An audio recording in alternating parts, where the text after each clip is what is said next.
The moon shone brightly over Darinka's palace, casting a silvery light over the lush gardens of her empire.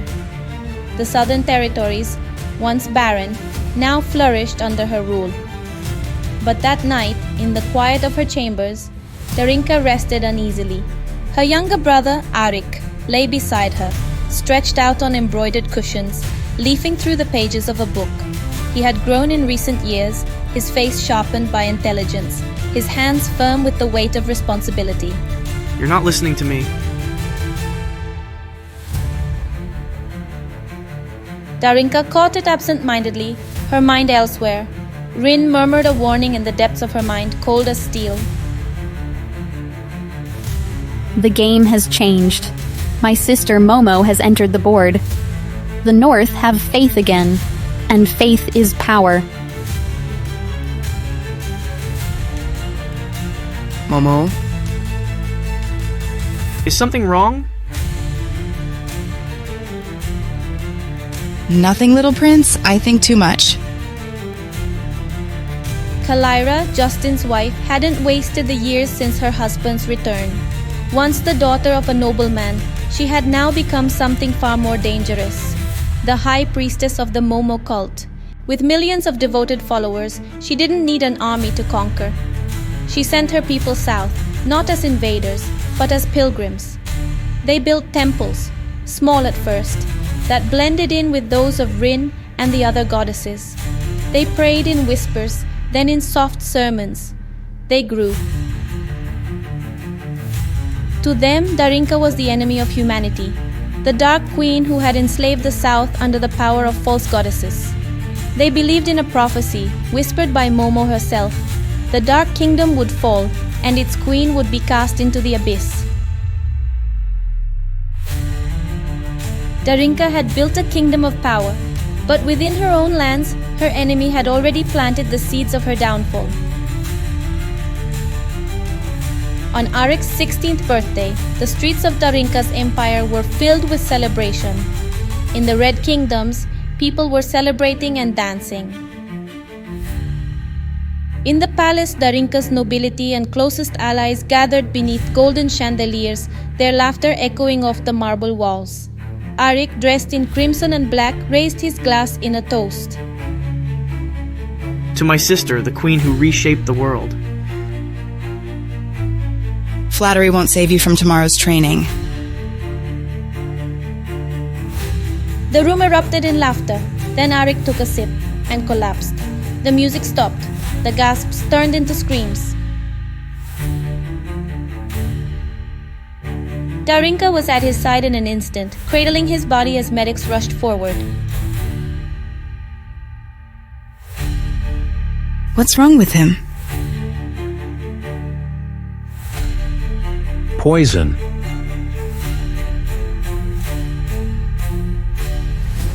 The room became a whirlwind of chaos. Darinka's breathing was ragged, her power crackling at her fingertips. Her territory responded to her will. She sensed them, the ones in charge. A group of nobles stood at the edge of the banquet hall, their faces expressionless with devotion. One looked into her eyes and smiled. We are Momo's arm. We are everywhere. Before anyone could stop them, they threw themselves from the balcony. Darinka didn't see them fall. She was already giving orders. There is a cure, the nectar of a pink flower from the White Garden. Darinka knew the place in the farthest reaches of the north, hidden in ice and shadow. The far north is my sister's domain. My power will not reach you there. Be careful, Darinka. You will not be invincible. She didn't care. She ordered her phoenix to be prepared. Time was not her ally. The frozen north stretched out before her like an endless graveyard of ice and silence. Darinka soared above it on the back of an enormous phoenix, the bird's fiery wings melting the snow beneath them. Ahead, nestled between craggy peaks, lay the White Garden, a valley of spectral beauty. The grass was white, the flowers blue and silver, gleaming in the pale sun. At its center, a sleeping dragon lay curled up on a stone hill, its white scales shining like a polished pearl. Darinka landed, moving quickly across the ground. There at the dragon's feet lay scattered pink, wilted flowers. She approached them. The dragon moved. Its eyes, vast and knowing, flew open. And before Darinka could react, it rose, spreading its wings, and launched itself into the sky with a deafening roar. This dragon cannot be tamed by you, Darinka. From the shadows of the altar, a familiar figure, Justin, stepped forward. She turned, her fists clenched and her fury barely contained. Are you looking for these? There are only a few left. If you want them, defeat my dragon. Consider it a gift in memory of our betrothal. Then it turned back to darkness, and the dragon attacked. Darinka's phoenix met the beast in the sky, flame against frost, divine fire against ancient power. The battle shook the heavens. White fire clashed with gold, burning through the night.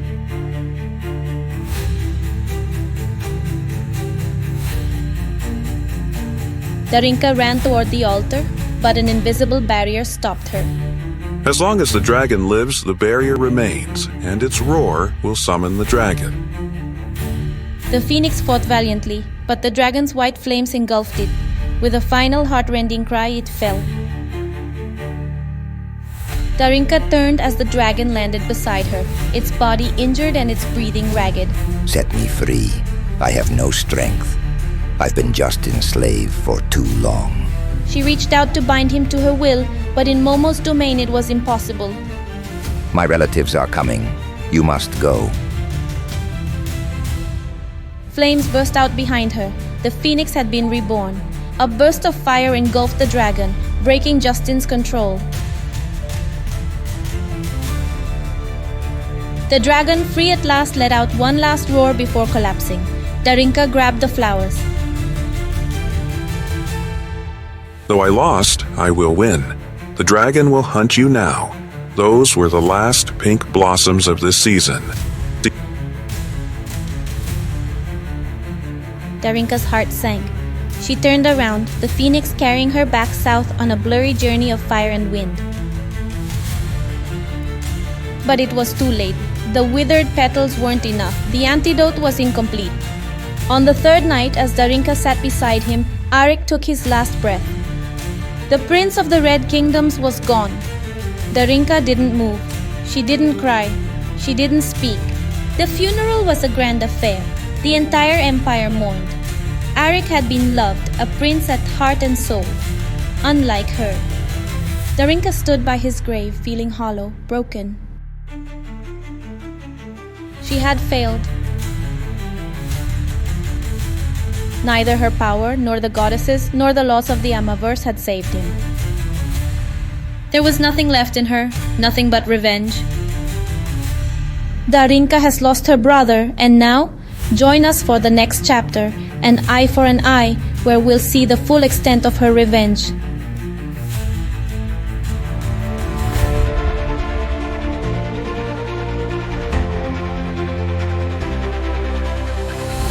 She rose from ashes, cold and grey.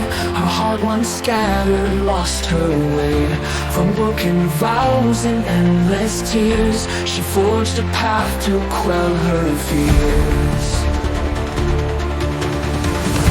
Injustice marred her every stride. With every breath she turned the tide. The chains that bound her fell apart.